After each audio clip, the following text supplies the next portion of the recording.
என் இனிய உலகத் தமிழ் மக்களே, தாய்மார்களே, பெரியோர்களே, சிறார்களே, என் அடிமைச் சீடர்களே, யோக நண்பர்களே, யோக விரும்பிகளே, உங்கள் அனைவருக்கும் என் இனிய காலை வணக்கம். கலைஞர் தொலைக்காட்சி நிகழ்ச்சியில் நலமுடன் வாழ என்னும் பிரிவில் அதிகாலை வேளையில் யோகாசனத்திற்கு அதிக முக்கியத்துவம் கொடுத்திருப்பதை நீங்கள் அறிவீர்கள். 20 ஆண்டுகளுக்கு மேலாக நடைபெறுகிறது. உலக தமிழ் மக்கள் பார்க்கிறார்கள், ஏன் பாச தெரியாதவர்களும் பார்க்கிறார்கள், பழகுகிறார்கள். அவர்களுக்கு ஏற்பட்டிருக்கின்ற பல்வேறு பிரச்சனைகளிலிருந்து விடுபட்டு கொண்டிருக்கிறார்கள். ஆசிரியர்களாக மாறி மற்றவர்களுக்கும் கற்றுத்தந்து கொண்டிருக்கிறார்கள் என்பதுதான் உண்மை. ஆகவே இந்த கலை மனிதனுக்கு தேவையான கலை. காசில்லாத வைத்தியம். நமக்கு நாமே டாக்டர்கள் ஆகிக்கொண்டு மற்றவர்களுக்கும் கற்றுத்தரக்கூடிய அற்புதமான கலை. இப்பொழுதெல்லாம் வெளிநாட்டில் இதை பார்த்து பழகிய ஆசிரியராகி மற்றவர்களுக்கு கற்றுக் கொடுப்பதில் பல்லாயிரக்கணக்கான ரூபாயை பண்ணி கொண்டிருக்கிறார்கள். அதுதான் உண்மை. ஏனென்றால் அங்கெல்லாம் இந்தியர்களிடம் பழகுவதற்கு வெளிநாட்டுகள் விரும்புகிறார்கள். இந்தியர்கள் கலை இது, அதனால் அவங்கள்ட்ட பழகணுங்காங்க. கராத்தேன்னா அவங்க சைனாவில் பழகணும், ஜப்பானில் பழகணும்னு சொல்லிகிட்டு இருக்காங்க. அதே மாதிரி இக்கலை உலக மக்கள் கலையாக மாறிக்கொண்டிருக்கின்றது. இது ஒரு ஜாதியினருக்கோ ஒரு மதத்தினருக்கோ உரித்தான கலை அல்ல. யாரெல்லாம் ஆரோக்கியமாக வாழ வேண்டும் என்று நினைக்கிறார்களோ அவர்களுக்கு இது உரித்தான கலை என்பதை நீங்கள் தெரிந்து கொள்ள வேண்டும். அந்த நிலையில் இன்றைக்கு பாருங்கள், எனது தாம்பரம் கிளையிலிருந்து 4 குட்டிகள் வந்திருக்கிறது. சின்ன குழந்தைகள். முருகவேல் எல்கேஜி, அச்சிதா 1ஆம் வகுப்பு, கிருத்திகா 2ஆம் வகுப்பு, வர்ஷா 3ஆம் வகுப்பு. பாருங்கள், சின்ன குழந்தைகள், பால்மணம் மாறாத மழலைகள். அவர்கள் இப்பொழுது உசட்டாசனத்தையும் ஆகர்ஷண தனுராசனத்தையும் செய்ய போகிறார்கள். என் குட்டி பாப்பாக்களே, நீங்கள் இந்த ஆசனத்தை பத்மாசனத்தை கலைத்து விட்டு செய்யுங்கள் பார்க்கலாம். பத்மாசனத்தை கலைத்து விட்டு ஆசனம் செய்யுங்கள்.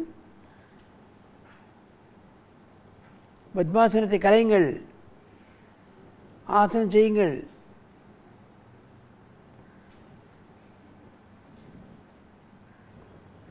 Very good. காதுக்கு கொண்டு போயிடணும் காலை.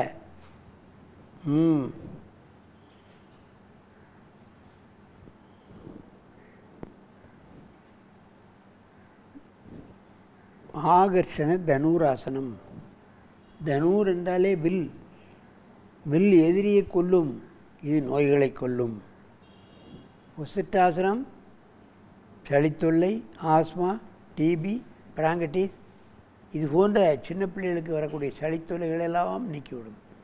அப்படியே மெதுவாக உட்காருங்க. தொடையில் கை வச்சு நல்ல மூச்சு இழுங்க.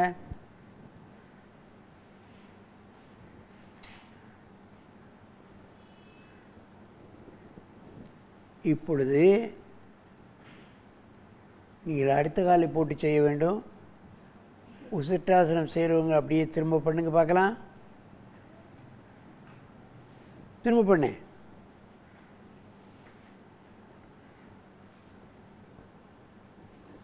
பின்னப்போ பின்னப்போ. நல்ல மூச்சில்.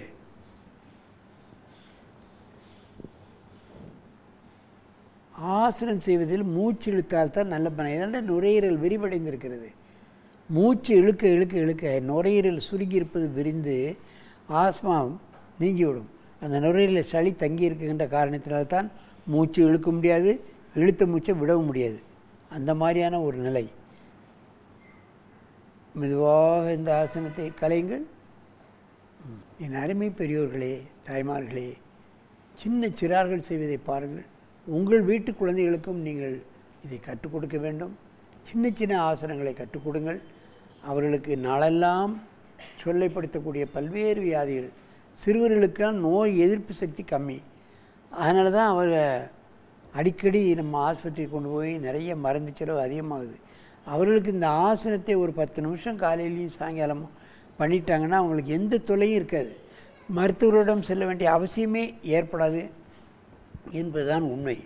ஆகவே இதுபோன்ற ஆசனங்களை காலையிலும் மாலையிலும் கற்றுக் கொடுத்து அவர்களை ஆரோக்கியவானாக மாற்ற வேண்டும் என்று கேட்டு உங்களிடமிருந்து விடைபெறுவது ஆசனம் ஆண்டியப்பன். வணக்கம்.